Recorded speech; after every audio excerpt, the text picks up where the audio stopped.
So finally a win for Manchester City and Pep Guardiola, as they have successfully beaten Leicester City by 2-0 by the courtesy of goals by Savinho, which was his first for Man City, and a goal after many goalless games for Erling Haaland.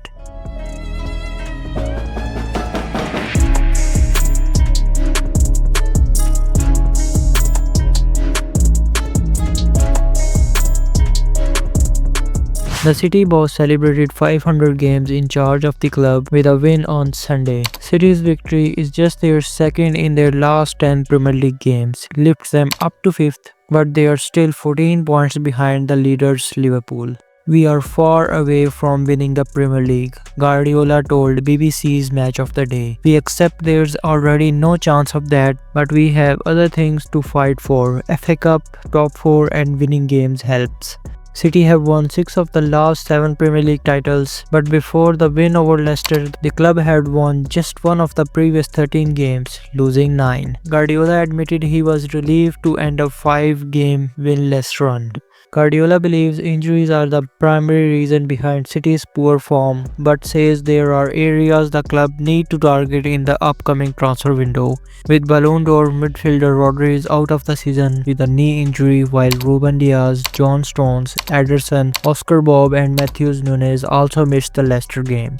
While on the other side, Arne Slot and company easily thrashed West Ham by a dominating performance of 5-0, with some star performances from their attacking trio, Luis Diaz, Mohamed Salah and Cody Gakpo, which is also considered to be best in the world at the moment. Liverpool is standing firm on the top of the table with 45 points, followed by Chelsea, Arsenal and Nottingham Forest. The Reds have only lost once in the whole campaign and are looking quite clear as the title winners.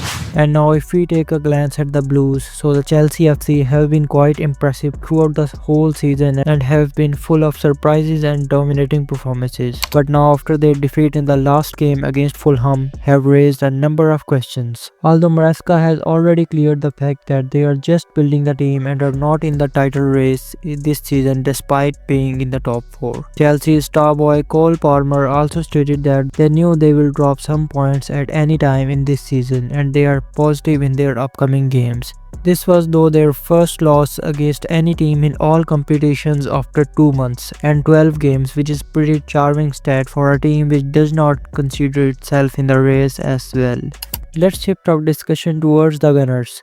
Arsenal and Mikel Arteta as always started the season with some really dominating performances, but again as usual some poor performances, some losses against the underdog and some crucial injuries cut their way to first position and dropped their points. At the moment, Arsenal is suffering from the injuries of its many prime assets including Bukayo Saka, Calafiori, Jorginho, Raheem Sterling, Zinchenko, Ben White and some other players as well. So definitely when you are out of your in-form players, this kind of results are expected to face. So once again, this may not be the season for Arsenal and Arteta once again, but they really need to strengthen their squad with some transfer that could fill the gap. And according to sources, Arsenal is interested in signing Wolves star performer Matheus Cunha, which could possibly be a solution for their number 9. So this was all about today's episode. Stay tuned with us as we are going to take on the complete insight on how Nottingham Forest has been so much consistent in this season and how much it will affect the other mediocre clubs.